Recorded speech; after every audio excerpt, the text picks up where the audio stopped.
건강 365 포인트 쏙쏙. 우리가 꼭 알아야 할 부분들을 정리해드립니다. 건강 365 KBS 홈페이지와 이 유튜브 KBS 콩 그리고 팟캐스트로 서비스가 되고 있습니다. 오늘은 난청을 주제로 하는데요. 대한청각학회장이신 서울대학교 병원 이비인후과 이준호 교수와 함께합니다. 청력은 이 귀로 소리를 듣는 힘임. 그리고 난청은 청력이 떨어지거나 손실된 상태로 설명됩니다. 이게 의학적으로 같은 말인지 궁금하고요. 데시벨 이야기를 많이 하는데 그 데시벨에 대한 말씀도 여쭙습니다. 네, 맞습니다. 난청은 정상보다 청력이 떨어지는 상태를 의미하는 것이 맞고요. 근데 데시벨에 대해서 약간의 이해가 필요한데요. 우리가 소리를 표시하는 데시벨이라는 단위가 있습니다. 0데시벨이 무엇이냐면은 우리가 20대의 정상 청력을 갖고 있는 사람들의 평균 청력 레벨이 0데시벨로 정의를 하고 있습니다. 그래서 0데시벨은 소리가 아예 없는 게 아니라 아주 작은 소리를 의미하는 것이죠. 그 작은 소리를 20대 정상 성인들은 잘 듣는다는 얘기입니다. 예를 들면 이제 바람이 산들산들 불면서 나뭇잎이 흔들리는 소리 정도는 한 20데시벨 정도에 해당이 되고요. 20데시벨.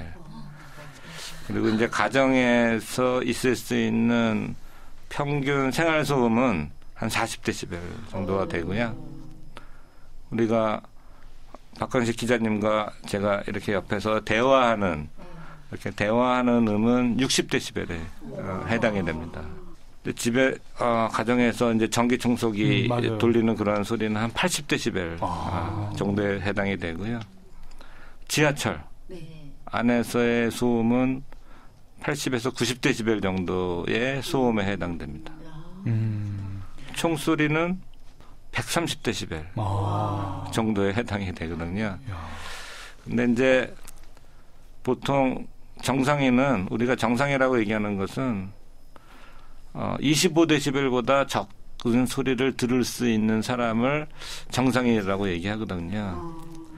그래서 난청인이라고 얘기하는 것은 25데시벨보다 큰 소리만 듣는 25데시벨보다 작은 소리는 잘 못 들으시고 25데시벨보다 큰 소리를만 듣는 분들을 말씀드리는데요.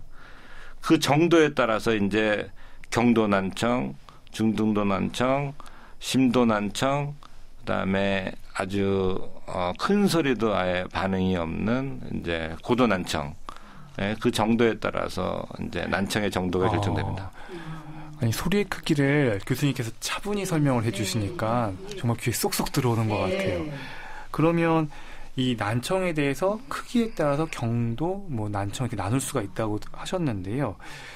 이 노인성 난청을 얘기할 때는 그러니까 좀 개념이 크기가 안 들리는 난청이 있고 그 안에서도 각 그 고음, 저음에 따라서 또 분류가 또 나눠지나요? 그렇죠. 노인성 난청의 판단 기준이 어떻게 되나요? 일반적으로 이제 초기의 노화성 난청은 되게 고음, 높은 음, 소프라노 음, 남성 여성으로 구분한다면 여성 목소리에 가깝겠죠.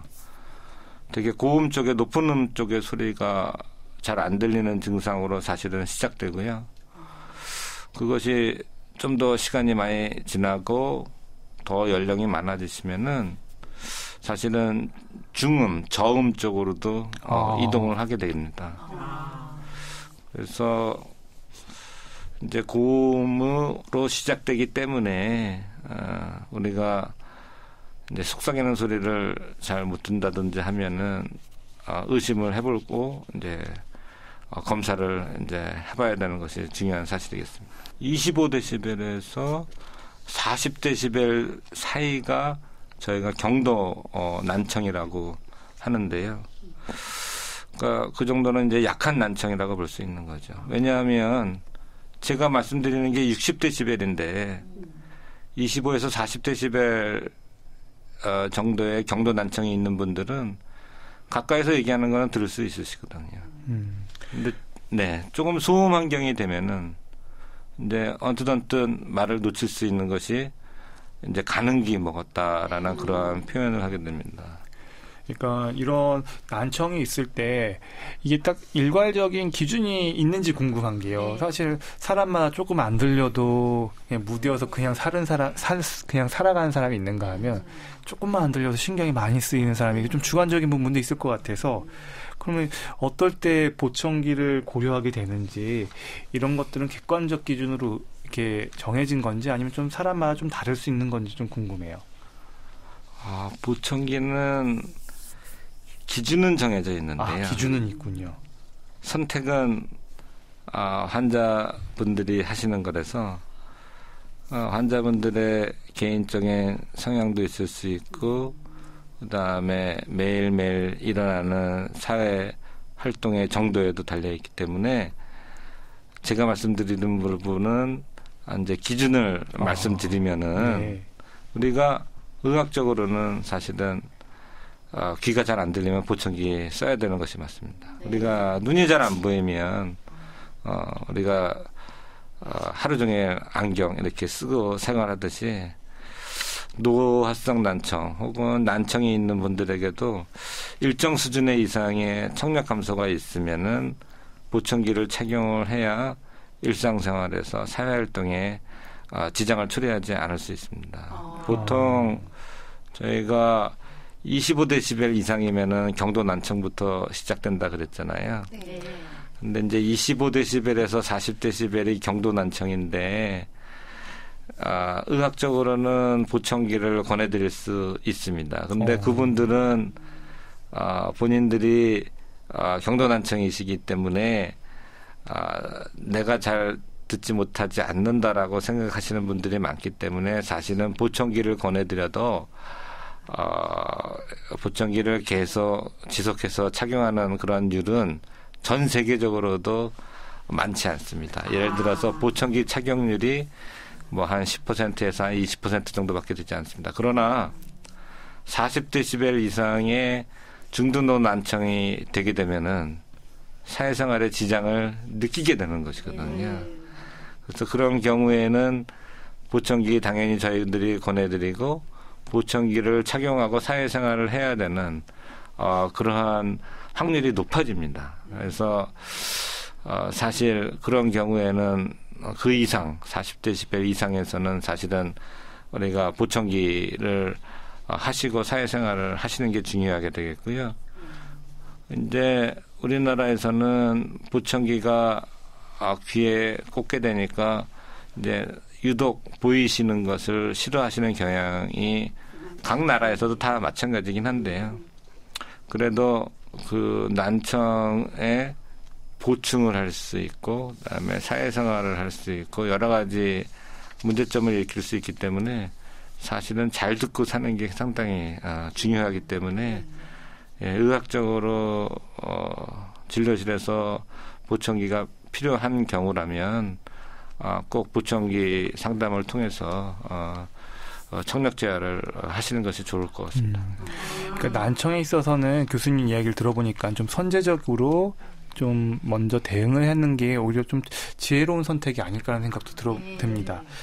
그리고 이 난청과 함께 또 이명이나 이런 것들을 같이 이렇게 앓는 분들이 또 있다고 하시던데요. 난청하고 이명이 동반되는 경우가 좀 있는지도 궁금합니다. 예, 이명하고 난청 좀 관련성이 있습니까?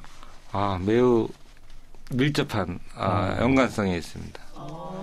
난청이 있는 경우에는 이명이 동반되는 경우가 거의 대부분 있습니다. 이제 동반 증상으로 나타나게 되는데요. 사실은 그 동반 증상이 오히려 우리를 더 괴롭히기도 합니다. 어떻게 나타나요? 동반 증상들이요? 이제 그 정도에 따라서 사실은 좀 다를 수 있는데 우울증이 있을 수가 있고 밤에 불면증 같은 것을 초래할 수 있고 그렇구나. 상당히 정신적인 이제 고통을 호소하는 분들이 있을 수 있거든요. 그래서 그러면 네. 이명에 대해서 하나만 조금 더 여쭙고 네. 갑니다. 이명은 정말 치료법이 없다고들 많이들 알고 계시던데요. 이게 이명은 정말 난치병입니까? 그런데 이명을 난치병이라고 예전에는 여길 수도 있었는데 지금은 그렇지 않습니다. 예전에는 흔히 가지고 사시라, 극복하고 사시라 라고 하는 경우가 많이 있었는데 요즘에는 이제 많은 연구를 통해서 이명은 좋아질 수 있는 증상으로 생각하시면 되겠습니다. 이제 말씀드린 것처럼 청력이 나빠지면 생길 수 있는 이명 증상이다 보니까 청력 검사를 통해서 난청이 있는 경우에는 저희가 보청기 착용을 한다든지 혹은 뭐 인공호흡 수술을 해서 달팽이관에 전극을 집어넣어서 소리를 보충해주는 그런 치료를 하게 되면 이명이 좋아지는 경우가 많이 있고요. 또 그러한 치료에 더해서 이명에 대한 이해를 돕는 어떤 상담 치료를 한다든지 혹은 최근 들어서는 뇌에다가 어떤 전기 자극을 그러니까 세지 않은 전기 자극이지만 그런 자극들을 해서 치료하는 방법도 이제 있기 때문에 좋아질 수 있는 증상이라는 것을 이해해 주시면 좋겠고요. 이제 증상이 심하신 분들은 이비인후과 방문하셔서 검사하시고 이러한 여러 가지 치료를 한번 받아보시는 게 좋을 것 같습니다. 그리고 이 수명이 길어지는 만큼 이제 건강하게 오래 사는 것에 대한 바람이 클 텐데요. 청력을 떨어뜨리는 안 좋은 습관이 있다면 몇 가지만 한번 짚어주시죠. 그거는 상당히 중요한 질문이신데요. 저희가 나이가 들면서 노화성 난청은 필연적으로 있을 수밖에 없습니다. 사람의 감수성의 차이가 있어서 그 정도의 차이가 있을 수 있거든요. 그런데 문제는 젊었을 때 여러 유해한 우리가 행동을 하면서 먼저 청력이 나빠지게 되면 나이 들어서 있을 수 있는 노화성 난청에 더해진다는 것이죠. 따라서 그 다른 사람에 비해서 나이 들어서 좀 더 청력 감소가 더 심하게 나타날 수가 있는 것이거든요. 그 대표적인 것이 저희가 행동을 조심해야 되는 것이 소음성 난청입니다. 특히나 청소년 학생들 또 젊으신 성인분들이 조심하셔야 되는데요. 버스나 지하철에서 이어폰 사용 성인분들 줄이셔야 되고요. 그리고 저희 대학 병원에서 최근 조사를 한 바가 있는데 전국의 중고등학생 3,300명 정도의 대상으로 전국의 중고등학교를 선정을 해서 찾아가서 청력 검사를 했거든요. 3,300명 정도의 중고등학생을 중1, 고1 학생을 그 중에서 17%가 난청이 있었습니다. 그 중에서 10%가 소음성 난청의 소견을 보이고 있었거든요. 고음력의 청력이 한 주파수라도 떨어져 있는 경우를 우리가 볼 수 있었습니다. 그렇게 어린 나이에 혹은 학생 시절에 소음성 난청이 있으면 나이가 들어서 노화성 난청에 더해지기 때문에 청력이 힘들어질 수 있는 것이거든요. 소음성 난청은 한번 걸리면은 소음 노출을 줄이면 악화되지는 않지만 한 번 생긴 난청은 지속됩니다. 그리고 같은 중고등학생 연구에서 그러면은 소음성 난청의 요인을 조사한 바가 있는데 게임방을 많이 다닌 학생일수록 게임방에 지속적으로 있는 그 시간이 길수록 횟수가 길수록 어렸을 때부터 다닐수록 소음성 난청에 걸릴 확률이 높았었고요. 학생들에게 교육이 필요한 상황입니다. 그래서 또 하나 놀라운 사실은 학생들 본인들에게 본인들의 성적을 상중하로 매겨보라고 했었는데요. 소음선 난청을 갖고 있는 학생들의 경우에 상중하 중에서 중하에 체크되는 경우가 더 많았습니다. 학력하고도 연결이 되네요. 따라서 이런 여러 가지 버스나 지하철에서의 소음 노출 혹은 게임방 또 시끄러운 장소에서의 소음 노출을 어린 나이 혹은 젊었을 때부터 사실은 소음 노출에 주의를 해야 됩니다. 버스나 지하철의 배경소음이 아까 80dB에서 90dB이라고 그랬잖아요. 근데 이때 우리가 음악 듣거나 뭐 다른 시청하시거나 하실 때 이어폰을 쓰게 되는데 그때 자신도 모르게 볼륨을 90dB 이상으로 높이거든요. 이렇게 매일 일정 시간 이상 우리가 쓰다 보면은 자신도 모르게 소음선 난청에 걸리게 되고 그것이 나중에 중요한 결과를 초래할 수 있습니다.